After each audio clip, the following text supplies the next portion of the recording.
à toutes et à tous, vous êtes sur Style FM. Je suis Clémence, hypnothérapeute et créatrice de la plume de Kim Cha. Je suis heureuse de vous retrouver. Donc, nous nous retrouvons tous aujourd'hui pour une nouvelle proposition bien-être et je vous fais découvrir ou redécouvrir les différentes pratiques de médecine dites douces ou ésotériques pour les plus initiés. Ces pratiques attirent de plus en plus de personnes à la conquête de leur bien-être. Et je précise, comme d'habitude, que nous traitons des sujets et non des personnes et que toutes les pratiques mentionnées dans cette émission sont des techniques complémentaires. Si vous avez un quelconque souci de santé, il faut consulter un médecin. Cependant, les témoignages de cette émission peuvent vous sembler familiers et vous permettre de comprendre qu'une autre manière d'être accompagné en conscience vers un mieux-être psychologique et émotionnel est possible. Si vous le souhaitez, vous pouvez interagir avec nous, poser vos questions et même nous partager vos témoignages si vous en avez envie sur le site stylefm.rubrique Regardez le direct. Je serai donc honorée de vous lire en deuxième partie d'émission. En attendant, et pour témoigner de son expérience, j'accueille Céline Ripoche, créatrice de Dans ma bulle à Iversé, dans le studio de Style FM à Neuville de Poitou. Bonjour Céline. Bonjour Clémence. Bienvenue et merci de venir te déposer dans Proposition Bien-être. Avec plaisir. Peux-tu te présenter et présenter ton activité, s'il te plaît? Alors, donc moi, c'est Céline. Je suis accompagnatrice holistique. Avec mon arc-en-ciel de pratique, je vous accompagne pour vous découvrir, guérir vos blessures et reprendre votre pouvoir dans cette incarnation. Donc, j'enseigne le Reiki, je fais des constellations familiales, on va dans les annales akashiques, on fait des voyages au tambour. Enfin, voilà, on fait plein de choses dans ma yourte qui vous permettent de grandir. Et quand on parle de guérison, c'est surtout guérison émotionnelle. Oui. Voilà. Aujourd'hui, nous souhaitons tout savoir sur tes différentes expériences concernant ton développement spirituel et personnel. Tu peux nous raconter comment ça a commencé pour toi? Alors, tout a commencé il y a une dizaine d'années. J'étais un peu comme toutes les personnes de ma génération, mariée, avec des enfants, un boulot. Bref, je vivais ma vie sans me poser de questions. Et puis un jour, il y a un joli cadeau mal emballé qui est arrivé, une dépression. C'est comme si d'un seul coup, je m'étais retrouvée face à moi-même, complètement vide. Et j'ai eu la chance d'avoir un bon médecin qui m'a fait prendre conscience que, à force de trop donner aux autres, on s'oublie. Et c'est exactement ça, je m'étais oubliée. Donc, quand j'ai fait cette dépression, ça a été assez difficile parce que je ne comprenais pas ce qui se passait. Tout était beau dans ma vie, la carte postale était belle. Mais à l'intérieur, il n'y avait plus rien qui vibrait. Donc, je m'étais fait un petit peu ce défi de dire hors de question que tu restes sous antidépresseur longtemps. Tu vas te remettre en chemin et puis tu vas trouver pourquoi est-ce que tu es dans cet état-là. Donc, ça a commencé par une séance de Reiki chez une collègue. Et c'était drôle parce qu'en fait, dans cette séance-là, j'ai pas de souvenir à proprement dit. C'était assez classique, quoi. Sauf que j'avais très, très envie de faire pipi après la séance. Et j'ai compris bien après que c'était un gros nettoyage. Et c'est vraiment ça qui a embrayé, en fait, tout le cheminement qui s'est passé derrière. Donc, après cette séance, ça a été comme une évidence. Il fallait que je me fasse initier au Reiki. Donc, j'ai trouvé l'enseignant qui me correspondait et tout. Et c'était très drôle parce qu'à l'époque, ceux qui me connaissent aujourd'hui ne me verront pas comme ça, mais à l'époque, je contrôlais tout. Je connaissais mon agenda par cœur, je maîtrisais tout dans ma vie. Il fallait que j'ai le contrôle sur tout. Et là, quand j'étais me former, c'était une toute petite pièce. Quand on était assis, on était assis par terre, on avait les pieds qui se touchaient tellement la pièce était petite, c'est plus petit que le studio. Et le deuxième truc, c'est que pour aller faire pipi, soit fallait aller sur la place du village, soit fallait attendre que le consultant d'à côté, enfin le thérapeute d'à côté, libère son cabinet pour aller aux toilettes. Donc moi qui contrôlais tout, là, déjà, je pouvais pas contrôler mon envie de faire pipi. Donc c'était déjà un week-end très déstabilisant parce que c'était vraiment plein de choses. L'enseignante était très perchée et du coup, ça faisait péter déjà toutes mes barrières. Donc tu étais dans le côté je vais pas y arriver, je vais pas être capable, je vais pas m'en sortir. Et donc après ce week-end d'initiation, tu as 21 jours de nettoyage. Il faut que ton corps en fait se mette à la hauteur des vibrations que tu as reçues dans le week-end. Et pour ça, ça va lever tous tes schémas intérieurs oubliés. Et moi, je pensais faire un truc hyper zen. Et en fait, j'ai passé bien 2 semaines à hurler, à crier, à avoir envie de jeter les enfants par la fenêtre, virer le mari. Et j'ai compris après, une fois que moi, je suis devenue enseignante, que c'était tout ce que mon corps avait emmagasiné. Et là, entre autres, ça avait emmagasiné toute la colère que j'avais en moi depuis que j'avais l'âge de 10 ans, jour où mon enseignant, en fait, le remplaçant de mon enseignante m'a agressée physiquement. C'était assez violent parce qu'il m'a fait décoller de ma chaise. Donc j'avais 10 ans, donc vous voyez à peu près la taille qu'on fait à 10 ans. Il m'avait soulevé de ma chaise, transporté dans tout le travers de la classe et m'a explosé le dos contre les tableaux de classe. Et j'ai fini au sol avec lui accroupi sur moi et ses mains autour de mon cou. Et je me viendrai toujours des cris de mes camarades de classe à ce moment-là, et où ma dernière chance, c'était la cloche qui annonçait l'arrivée des parents. Et à l'époque, il n'y avait pas tous les suivis thérapeutiques qu'on a aujourd'hui. C'était la démarche. Ce jour-là, bizarrement, je ne prenais pas le bus, c'est mes parents qui venaient me chercher, il n'y a pas de hasard. Donc, ils m'ont emmené chez le médecin pour faire constater les traces, et on a porté plainte. Et après, ça s'arrête là, il n'y a pas de suivi. Oui. Donc, j'ai continué à grandir avec une petite carapace en mode maintenant, on ne me touche plus. Et finalement, il a fallu que j'arrive à 37 ans pour que cette colère puisse s'exprimer. Donc, j'étais en fait comme un lion en cage avec toute cette colère dont, en fait, on oublie. Le corps oublie le trauma et du coup, on ne comprend pas d'où vient cette colère. Oui, parce qu'il faut qu'on avance coûte que coûte, sans forcément s'arrêter sur ce qui s'est passé, en croyant que c'est de l'histoire ancienne. C'est en fait. ça, dans cette génération-là, c'est oui, bah voilà, tu as vécu ça, c'est pas grave, Ouais. tu vas mieux. Alors qu'en fait, non, c'est juste quelque chose qu'on vient enfermer à l'intérieur de soi et qui attend le jour idéal pour exploser. Oui, on met sous le tapis, quoi. C'est ça. C'est beau, c'est pas grave. Mais en fait, si, ça crée vraiment des traumas importants. On peut rappeler à nos auditeurs qu'est-ce qu'est le Reiki? Alors, le Reiki, c'est l'énergie universelle de vie. Tout est vibration dans notre monde. Et du coup, le Reiki, en fait, va nous permettre de monter notre taux vibratoire et de venir libérer ce qui est à libérer dans notre corps pour nous apporter paix et sérénité. Et c'est vraiment ce que le Reiki a apporté dans ma vie. Je suis passée d'un lion en cage à une petite biche qui se promène dans la forêt. Sans pour cela faire l'autruche, on est d'accord. Non, j'en ai appris Voilà. Il faut accepter ses parties sombres, son histoire, et accepter de faire remonter tout ça, parce que ça a un impact bien plus grand qu'on le pense, parce que cette fameuse histoire d'agression, j'ai compris il y a 2 ans seulement que quand moi j'enseigne, je me sens à ma place, j'ai aucun problème avec mes élèves. Par contre, quand moi je fais des formations, j'ai toujours quelque chose qui me bloque vis-à-vis de l'enseignant. Et je viens de comprendre dernièrement que c'était la petite fille de 10 ans qui était encore dans cette place de « Ah ouais, mais quand il y a un enseignant, il a le pouvoir sur moi. » Donc, je viens dernièrement de travailler sur cette partie-là que j'avais occultée en me disant « Non, en fait, aujourd'hui, je suis une adulte et il n'y a plus personne qui peut me faire du mal. » Oui, c'est sûr. Du coup, maintenant, tu l'enseignes. Oui. Comment t'es venue à l'enseigner, le Reiki?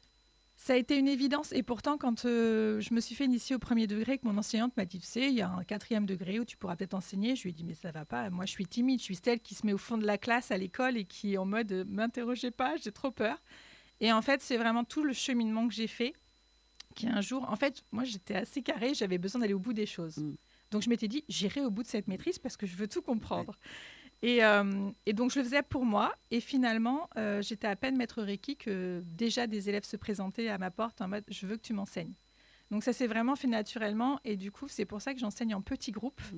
Parce que je veux que chacun ait sa place et que, quelles que soient nos blessures, on arrive à trouver cette place dans ce groupe. Et que, de par mon expérience d'élève qui a subi la maltraitance de l'enseignant, je veux que mes élèves se sentent en sécurité quand ils viennent dans mes enseignements. Oui. Et... Pour ton donc l'enseignement, excuse-moi, j'ai perdu le fil. C'est pas grave, dis-moi. Donc aujourd'hui, tu l'enseignes dans une yourte en plus. Oui. Du coup, quel est les schémas? Qu'est-ce que tu as pu remonter de toi de profond, hormis cette histoire? Est-ce qu'il y a d'autres choses Alors, il y a d'autres choses, mais que j'ai remontées pas forcément en conscience. Mais il y a vraiment ce côté confiance en soi que j'ai découvert en moi. Et on peut s'apercevoir aussi que des schémas répétitifs sont présents, bien présents, et qu'on n'en a pas conscience même. C'est ça. On voit des fois des schémas qui se répètent, mais des fois des schémas qui ne sont pas à nous. On va se rendre compte que ce qui se répète dans notre vie, c'est quelque chose qui s'est joué sur la génération avant, voire celle d'avant ou encore avant. Donc ça, c'est vraiment quand en Reiki 2, on travaille sur les lignes ascendantes. Du coup, on se rend compte que, tiens, ce schéma-là, mes parents ont vécu le même, ou mes grands-parents ont vécu le même. Moi, j'ai vraiment cette histoire dans ma famille au niveau de l'inceste, où ça s'est répété sur 5 générations. Oui.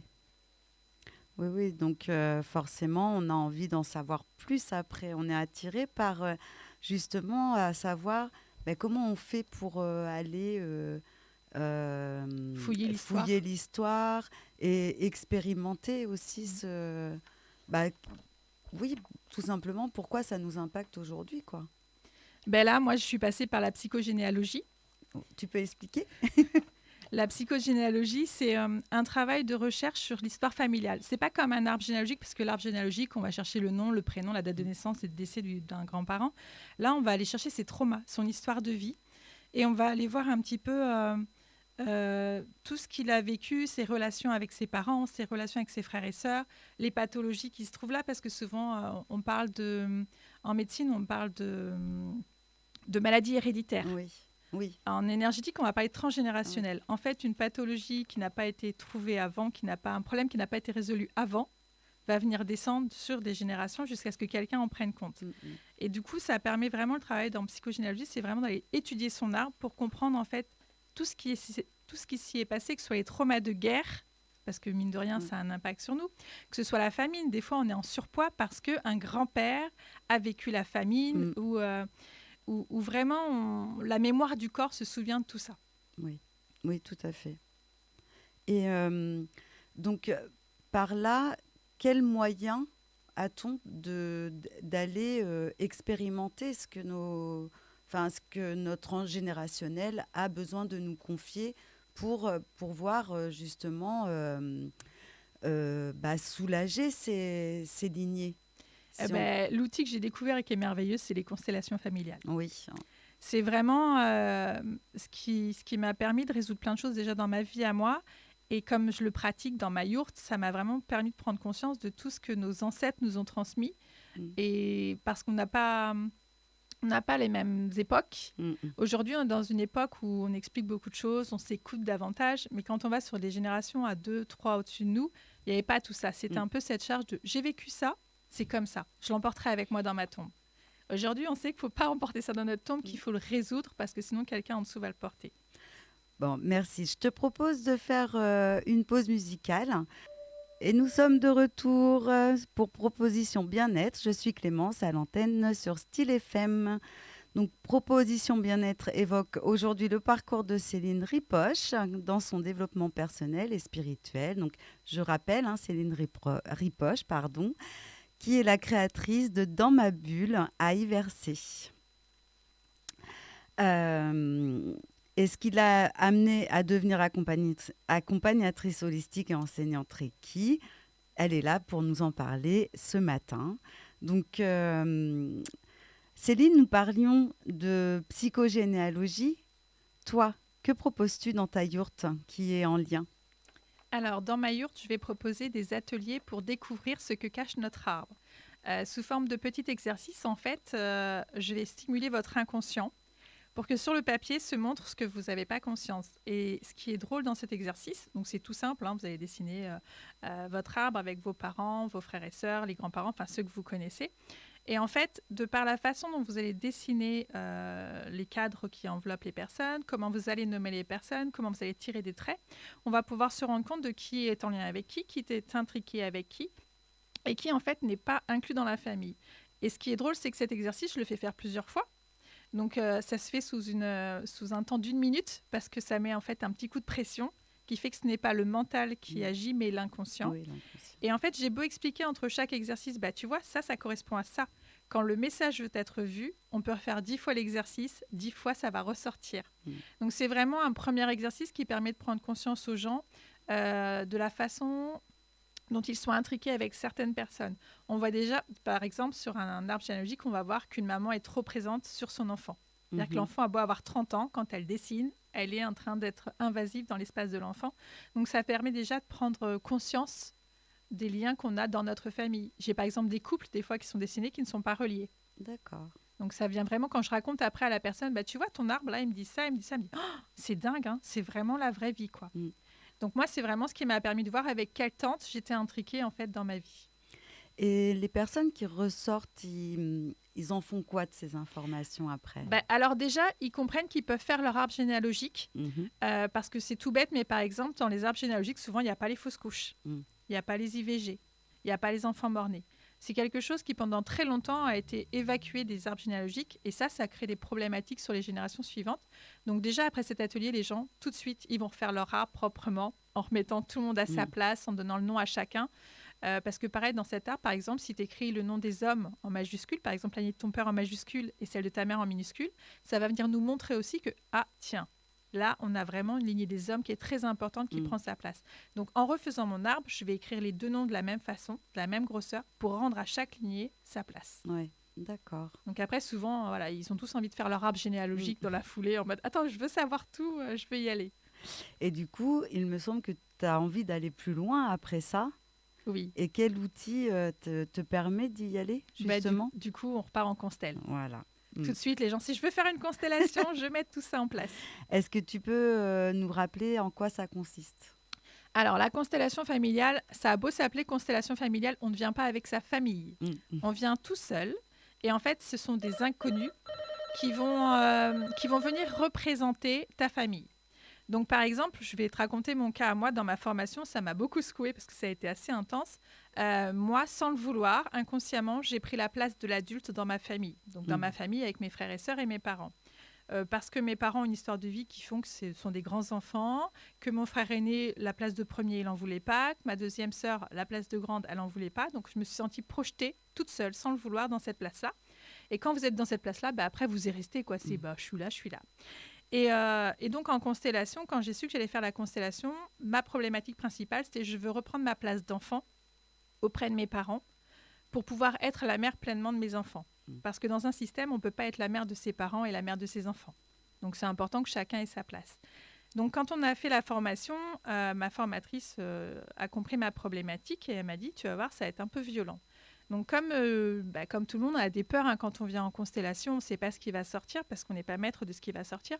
Je lui ai dit, écoute, pour que je sois complètement sereine, tu vas le faire à l'aveugle, je ne veux pas savoir qui est qui. Bon, ce qui est très drôle, c'est que très vite, quand elle a mis toute ma constellation en place, je me suis retrouvée au centre de la constellation et tout le monde me fusillait du regard. Je me suis dit, ok, donc là, ça c'est mon frère aîné, ma sœur aînée, j'ai vite reconnu qui était qui. Donc après, on a tout un rituel où on remet tout le monde à sa place.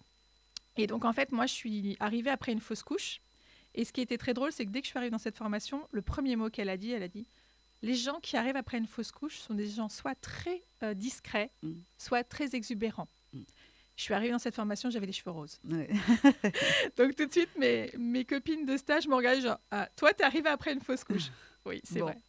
Donc en fait, quand on a remis en place cette constellation, donc il y avait mes parents en face de nous et tous les enfants alignés les uns à côté des autres, moi en place de quatrième. Donc ça, je le vivais pas trop mal. Ma place de quatrième, ça m'allait bien puisque la quatrième, c'est aussi une première, donc ça allait. Sauf qu'après, il a fallu que je me soumette devant mes parents, que je prenne conscience de humainement l'impact que j'avais sur mes parents. Et ça a été très difficile parce qu'en fait, ils ont mis mes parents devant moi, il se passait rien. Et là, ma formatrice m'a fait reculer d'1 mètre. Ouais, il se passait toujours rien, ni pour moi, ni pour les représentants de mes parents.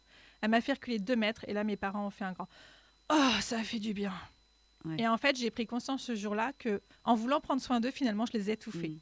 Donc ça a été très dur parce qu'après la constellation, j'ai pas pu voir mes parents pendant 15 jours. J'étais en mode, non, là, c'est compliqué. Oui, mais aujourd'hui, j'ai repris ma place d'enfant, c'est-à-dire que mes parents ont repris leur place d'adulte. En fait, il y a comme une certaine compassion dans ce que ressentent les autres qui s'installe progressivement. Par rapport à ce que tu peux vivre pendant les constellations et par rapport à tes membres de la famille, justement. Oui, il y a vraiment une unité qui se crée, en fait. Il y a vraiment... ce qui est magique en constellation, c'est qu'on oublie que les gens avec qui on est ne sont pas notre famille. C'est vraiment... ils deviennent vraiment les représentants de notre famille et il y a vraiment quelque chose de fort qui se met en place. Et à partir du moment où chacun reprend sa place, on le sent dans tous les membres de la famille. C'est-à-dire que tous les représentants, quand on fait le check à la fin, tout le monde dit, là, je suis bien, je suis à ma place. Ah, moi aussi, je suis bien. Toute la colère que j'ai ressentie au début de mes frères aînés n'y était plus. Donc, c'est vraiment le principe de la constellation, c'est aller résoudre une problématique pour que tout le monde retrouve sa place. Parce qu'on ne peut pas échapper au système. On vit dans un système familial où il y a des règles. Et quand on enfreint ces règles, il y a des répercussions sur les générations en dessous. Et le fait que ce ne soit pas vraiment notre famille en face, que ce soit que les énergies, c'est peut-être ça, tout compte fait, qui est le plus facile.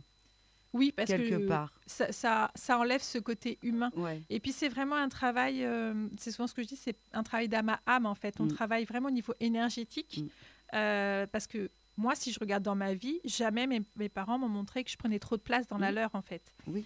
C'est vraiment au niveau de leur âme où leur rôle à eux, c'est de prendre soin de leurs Mm. enfants. Et moi, en prenant la place d'adulte, je ne leur permets plus de faire ça. Mm. Je les prends pour des enfants. Et on le saura quand on va être un peu plus Mm. vieille.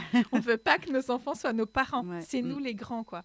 Mm. Et c'est pour ça que dans la phrase, dans les constellations, il y a souvent cette phrase, les grands prennent soin des petits. Oui, oui, c'est ça. Merci Céline. Du coup, tu as décidé de te former à être constellatrice familiale. Oui, bah en fait, c'était drôle parce que... Oui, voilà, comment ça s'est passé exactement? Alors, c'est tout bête. Moi, je crois beaucoup au destin. Il n'y a pas de hasard dans la vie. Et donc, j'avais tous ces outils, le Reiki, la psychogénéalogie, mais il me manquait un truc pour passer à l'action. Mm. Et un jour, sort la série Le chemin de l'Olivier. Et je regarde avec mon mari. Et il me regarde, il me fait « C'est ça qu'il te faut ». Je me suis dit « Mais complètement, c'est ça c'est l'outil qui me manque ». Et quand j'ai cherché à l'époque, il n'y avait pas beaucoup de formations. Et comme il n'y a jamais de hasard, je vois une formation passer sur mon fil de Facebook. Et je regarde, je dis, c'est drôle, la nana, la formatrice, elle est des Vosges. Et moi, je suis originaire des Vosges. Toute ma famille est dans les Vosges. Et je me dis ça, c'est pas du hasard, quoi. Faut y aller. C'est et un donc, signe. C'est carrément, je me suis dit, c'est génial. Et puis, par contre, je me suis dit, par contre, il faut monter un week-end par mois dans les Vosges. Au niveau organisation, ça va être un peu compliqué. Mais je la contacte quand même. Et là, elle me dit, écoute, est-ce que tu es déjà dans la thérapie, dans l'accompagnement? Je dis, oui, je fais déjà tout ça. Elle me dit, parce que je viens d'ouvrir un nouveau cursus. C'est 1 semaine intensive à Nantes. Ah et comme par hasard. Et là où c'est très, très fort, c'est que ça tombait pendant notre semaine de vacances avec mon mari et on devait fêter nos 20 ans de mariage. Et là, je me suis dit, ah non, là, je ne peux pas aller en formation alors que c'est nos 20 ans de mariage, ça ne va pas le faire. Et quelques jours avant que je doive envoyer ma fiche d'inscription, mon mari me dit écoute, je viens d'apprendre que je n'avais pas mes vacances. Mon chef ne m'a pas filé mes vacances. Bon, je pars en formation alors. Et c'était vraiment extraordinaire parce que, en fait, cette formatrice, la première constellation qu'elle nous a faite, c'est elle. Elle ne nous a pas expliqué, on a juste vu. On a vu une personne s'écrouler au sol. Et en fait, elle disait ça, c'est mon histoire avec ma formatrice. Elle m'a écrasée, elle m'a réduite au plus petit de ce que je pouvais. Et donc forcément, ça est venu faire écho avec moi et mon enseignant. Et là, je me suis dit, je suis au bon endroit. Ouais. Oui. C'est impressionnant comme l'univers peut mettre en place des choses pour qu'on puisse être sur notre chemin, en fait. Oui. Hein, on est d'accord? Oui. C'est hyper fluide, en fait. J'ai jamais cherché aucune formation. Elles sont toujours venues comme ça. C'est vraiment, voilà, j'ai été guidée à chaque fois. Et aujourd'hui, donc, tu l'enseignes, enfin pas tu l'enseignes, tu le pratiques, pardon, excuse-moi. Et qu'est-ce que toi tu en retires sur justement sur ta vie, ton développement, qu'est-ce que ça t'apporte? Alors, moi, les constellations ont changé beaucoup de choses en moi. Elles m'ont permis vraiment de résoudre de grands problèmes. J'étais très intriquée avec les femmes de ma famille sur les générations au-dessus, depuis ma grand-mère jusqu'à mes tantes. Et il y a une constellation que j'ai faite pour moi, parce que je continue à me faire consteller par des collègues. Et par exemple, une anecdote toute bête, mais quand je faisais les salons bien-être, je me cachais tout le temps dans mon salon. C'est-à-dire que je mettais toujours mon stand de façon à ce qu'on ne me voit jamais. Et quand j'ai fait ma constellation, on a travaillé sur ça. Et il se trouvait que j'étais intriquée dans les exclus de ma famille. Vous savez, les gens qu'on n'aime pas trop dans notre famille et qu'on met de côté. Moi, j'ai une tante qui a été exclue, mon frère aîné a été exclu. Et en fait, moi, je portais ça. Et tant que je n'avais pas réintégré tous ces membres dans mon système familial, j'étais coincée dans cette position d'exclu. Il y avait ce côté, surtout, je ne veux pas qu'on me voit, quoi. J'ai pas le droit d'être vue. Je ne fais pas partie d'un système. Okay. C'était vraiment ça. Donc, dans un salon, c'est un système. Oui. Et j'en faisais pas partie. Oui. Et quand j'ai travaillé ça, c'est pour ça, c'est souvent ce que je dis aux personnes qui viennent se faire consteller, le résultat n'est pas toujours tout de suite. Des fois, ça met du temps. Et je m'en suis rendu compte l'année d'après, quand j'ai fait un salon, où bizarrement, je me suis trompée dans la dimension de mon stand. Il était trop petit, je ne pouvais pas me cacher. Et où j'ai eu le message de cette année, tu ne te caches pas, tu te montres. Et en fait, ce qui a été drôle, c'est qu'à la fin du salon, les thérapeutes qui étaient à côté de moi ont dit « Mais qu'est-ce que tu as fait? Il y avait du monde tout le temps sur ton stand. » Je venais de reprendre ma place, en fait, dans mon système. Et du coup, j'avais le droit d'avoir ma place partout où j'allais.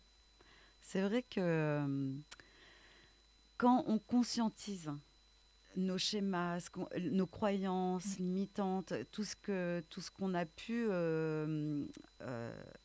croire et être mis en place rien qu'avec notre éducation et ce qu'on a pu apprendre aussi de nos générations euh, de lignées de parents, de grands-parents. C'est vrai que quand on en prend conscience, c'est plus facile, je Oui, trouve. C'est plus facile, c'est plus... comment le dire? J'arrive pas à trouver le mot, aide-moi. c'est plus fluide. En fait, il y a Ouais, des fois, on travaille sur soi. Si je comprends pas, j'ai oui, travaillé ça, et en fait, c'est pas à nous, quoi. ouais, On porte quelque chose qui est au-dessus. Et quand ouais, déjà on comprend que ça, c'est pas à nous, c'est mm, au-dessus, ben, on peut avancer plus vite parce que du coup, on va aller réparer ce qu'il y a au-dessus et on oui. va pouvoir, nous, avancer librement. Oui, puis c'est plus rapide Oui, parce qu'on on le conscientise. Donc du coup, c'est quand on est en bas, c'est moins long. oui, On a vite fait oui, de oui. rebondir. On prend conscience que tout ne nous Ouais, appartient pas. Et ouais, du coup, ouais, on n'est tout pas à fait. responsable de tout Ouais, porter. ouais, c'est ça. C'est on prend notre responsabilité, on laisse celle des autres C'est aux ça. autres. D'accord. Euh, sur- Depuis que tu as entamé tout ce chemin, Céline, qu'est-ce que qu'est-ce que tu pourrais dire aujourd'hui c'est quoi le souffle d'air ou je sais pas, j'ai l'impression que c'est ça, mais du coup, Là, toi. j'ai vraiment cette sensation, et encore plus depuis le mois d'août, puisque Mm. j'ai fait le choix d'arrêter mon métier d'assistant maternelle pour vivre que dans ma yourte. Mhm. C'est vraiment cette sensation d'être aligné et que du coup, tout est facile. Mm. C'est-à-dire que dans la vie, même quand il y a des choses difficiles qui arrivent, je vais toujours trouver le bon côté. Je vais toujours comprendre la leçon de ce qui arrive. Je dis souvent aux gens, quand j'ai des consultants qui viennent en dépression ou qui vont vraiment pas bien, j'essaie de leur faire comprendre que c'est juste un cadeau mal emballé, en fait. C'est que derrière, la surprise, elle va être sympa, mais c'est juste qu'on se trompe de chemin et qu'à un moment donné, on n'est pas là pour faire métro, boulot, dodo, quoi. Mm. On est vraiment venu là pour grandir, comprendre qui on est et être aligné avec qui on est.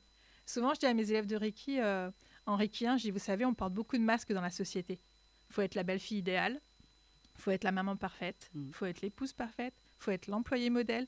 Et en fait, du coup, on n'est jamais vraiment nous-mêmes. Et le travail sur soi, le développement personnel, c'est vraiment être toujours la même partout où tu es. Mm. C'est-à-dire que tu n'as plus besoin de porter de masque. On t'aime comme tu es ou on t'aime pas, mais c'est pas grave, tu es qui tu es. Et ça, je trouve que ça permet d'être légère dans la vie. Mm. C'est vraiment ne pas avoir besoin de faire semblant. Eh ben, ça permet de se dire je me fatigue pas à mettre des masques, à me Mm. tenir, à faire ceci. Tu m'aimes, c'est bien, tu m'aimes pas, c'est pas grave. Oui, l'authenticité, quoi. C'est ça et la Mm. liberté d'être. Ouais, c'est ça. Bon, on va refaire une petite pause musicale.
Et nous sommes de retour pour Proposition Bien-être. Je suis Clémence à l'antenne de Style FM. Proposition Bien-être aujourd'hui évoque le parcours de Céline Ripoche, qui est accompagnatrice holistique et enseignante Reiki à Iversé, dans ma bulle, et qui nous raconte donc son parcours, son développement personnel et spirituel. Nous avons évoqué le Reiki. Pourquoi avoir eu ce besoin de consulter, d'entreprendre cette démarche à cette époque-là? Simplement parce que j'ai été guidée. C'est vraiment, j'ai pas réfléchi, je connaissais pas le Reiki. C'est vraiment, j'allais pas bien, il me fallait quelque chose, j'ai tenté le Reiki et ça a marché. D'accord. Qu'est-ce que tu as pu découvrir sur toi, évidemment, pendant ces séances? Quel est peut-être le déclic ou J'ai vraiment, alors oui, ce déclic de changer, d'être moi-même, mais c'est vraiment moi que j'ai découvert à travers ces séances. C'est vraiment, déjà, le Reiki, tu prends 1 heure et demie de séance sur toi quotidienne. Donc déjà, c'est t'apprendre à dire, je me fais passer en priorité. Donc ça, c'est quelque chose que je faisais pas du tout à l'époque. Moi, je donnais et je m'oubliais. Et là, c'était tous les jours, tu dois prendre 1 heure et demie pour toi. Donc c'est vraiment le Reiki ce qui m'a apporté. Alors c'est souvent ce que je dis à mes élèves, ça a été la première porte vers l'ouverture de toutes mes capacités aujourd'hui. Mais c'était vraiment un retour à moi, en fait. C'était vraiment prendre soin de moi et revenir à mes essentiels à moi. Et donc, du coup, le changement concret qui a suivi ça? Mon changement de vie aujourd'hui. Sans Reiki, je ne serais pas qui je suis aujourd'hui. D'accord. Ensuite, tu nous as parlé donc, de la psychogénéalogie. Donc, pourquoi avoir eu ce besoin-là? Alors moi, je suis d'une famille où je n'ai pas eu de grands-parents. Ma grand-mère maternelle est décédée quand ma mère était adolescente. Mon grand-père, je l'ai connu quelques années quand j'étais petite. Mon père est né de père inconnu et sa mère, ils étaient brouillés, donc je l'ai jamais connu. Donc il y a ce côté de, pour savoir qui tu es, il faut savoir d'où tu viens. Et la psychogénéalogie m'a permis justement de découvrir ma famille. Déjà, il fallait que je la retrouve parce qu'elle était explosée, plus personne n'avait de lien. Mais elle m'a vraiment permis de connaître les traumas de chacun et de mettre en lien justement qui pouvait être en lien avec qui. Et c'est comme ça que j'ai découvert que j'étais intriquée dans les femmes de ma famille. Et du coup, le changement concret à la suite de ça? Justement, aujourd'hui, je sais de qui je viens et souvent, on dit que notre famille, c'est un poids, mais c'est aussi des forces. Et dans cette analyse psychogénéalogique, j'ai aussi découvert les forces que m'apportaient les ancêtres de ma famille. Merci. Les constellations familiales, même question. Alors, les constellations familiales, donc pas de hasard, mais c'est comme ça que j'y suis allée. Et ça a été alors je dirais pas le dernier maillon parce que je continue de me former pour toujours mieux me connaître, mais ça a été le maillon où j'ai pu être actrice vraiment de ma guérison. En connaissant mes problématiques, là, j'avais un outil pour pouvoir aller travailler directement sur ma problématique, libérer mon arbre et me libérer par la même occasion, tout en libérant mes filles, puisque c'était ma mission première de mon incarnation, libérer mes filles du poids transgénérationnel. Et par la même occasion, de proposer à tes élèves et consultants. Oui, c'est ça. En fait, toutes ces formations, je les ai d'abord faites pour moi, mais elles ont été tellement efficaces que je ne pouvais pas ne pas faire profiter les autres. Et aujourd'hui, j'adore enseigner, j'adore faire les constellations avec mes consultants. C'est toujours des moments qui remplissent mon cœur, en fait. Merci Céline. Nous allons passer aux questions-réponses. Oui, allons-y. Alors, question de Elodie M. Est-ce que la restructuration de son arbre généalogique permet une restructuration personnelle? Oui, nous sommes vraiment sur ce côté. Nous ne pouvons pas être à notre place si notre arbre n'est pas à sa place. Du coup, c'est quand tout le monde est à sa place, nous pouvons être pleinement nous. Donc, c'est vraiment important de travailler sur son arbre généalogique, mais ne serait-ce que le dessiner en conscience va déjà avoir un impact en fait sur notre vécu à nous. D'accord, merci. Question de Jessica P, à qui je souhaite un joyeux anniversaire. Elle demande, est-ce que le regard sur notre héritage familial et énergétique est plus conscient? L'héritage familial et énergétique est plus conscient.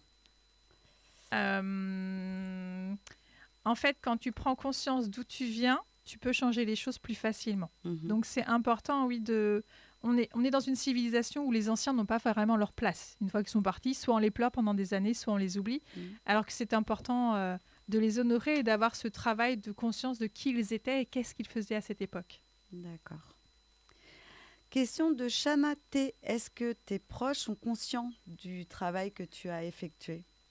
Alors mes proches, ma famille propre, oui, mon mari, mes filles. Mes filles sont très reconnaissantes pour tout ce travail parce qu'elles ont conscience des libérations. Mes parents, hein, mon père a 60, je ne sais plus quel âge, 73 ans. Et souvent, il me dit, non, mais tu t'arrêtes jamais, en fait. Mais ils ont vraiment cette conscience que moi, j'embarque mes parents dans... Mes parents ont fait des constellations, ils sont initiés Reiki. Parce que pour guérir, autant guérir la génération du dessus. Donc, c'est vrai que j'embarque tout le monde, en fait, dans ma folie douce. Mm. Oui, oui. Question de Alison P. Alors, elle a 3 questions, Alison. Comment peut-on retrouver les infos nécessaires pour notre arbre généalogique? Alors, il y a plein de sites qui sont intéressants. Moi, je travaille avec le site Généanet qui me permet de construire mon arbre.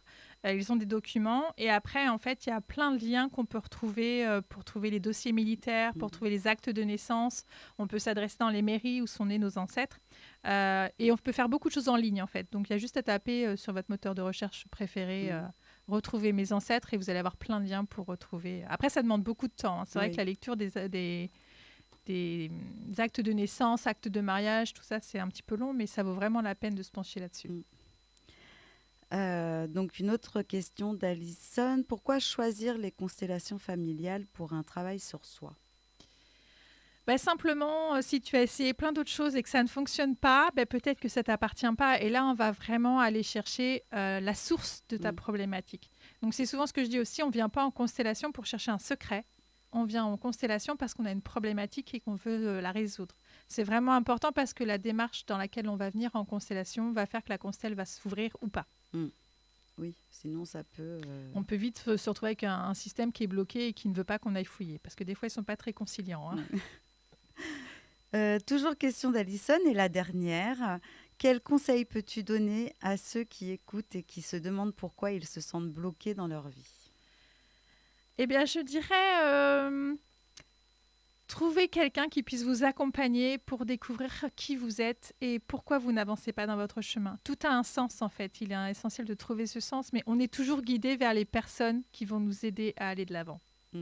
Oui, c'est vrai. Il n'y a pas de hasard. Jamais de hasard que des rendez-vous. Donc Céline, qu'as-tu envie de nous dire pour clôturer cette dernière proposition bien-être de l'année 2024? Eh bien, j'ai envie de dire à chacun que si on faisait de 2025 une année où on prend soin de soi et on fait de soi sa priorité, parce que c'est en prenant soin de nous qu'on prend soin des autres. Donc, je souhaite à tous que 2025 soit une année où chacun se découvre et se retrouve. Merci beaucoup Céline. J'aimerais quand même que tu nous parles de comment peut-on te contacter si on souhaite venir à la yourte. Alors, si on veut venir à la yourte, il y a plusieurs façons de me contacter, soit par Facebook, dans ma bulle enseignante Reiki, soit par mon site internet www.dansmabulle86170.fr ou par SMS. Alors, moi, ça ne sert à rien de m'appeler. Je suis quelqu'un qui vit dans le silence. Donc, mon téléphone n'a ni son ni vibreur. Donc, du coup, si vous m'appelez, je ne vois pas votre appel. Donc, voilà, passez par message si vous voulez. Vous trouvez toutes mes coordonnées sur mon site internet. D'accord. Merci beaucoup. Avec plaisir. Ça a été un peu... j'ai adoré faire cette émission avec toi, mais je bois tes paroles. Donc, il y a peut-être eu des blancs. Je suis désolée pour nos auditeurs, mais... C'est toujours un plaisir. Vous étiez sincère, du coup, ça a bugué, c'est pas grave. Parce que faut savoir que Céline est mon enseignante et j'ai vraiment l'impression d'être dans la yourte là aujourd'hui. Donc voilà. Merci en tout cas d'avoir vraiment accepté mon invitation Avec grand plaisir. pour Style FM. Et on se revoit très vite, pourquoi pas l'année prochaine, avec dès le 14 plaisir, si janvier. Merci beaucoup.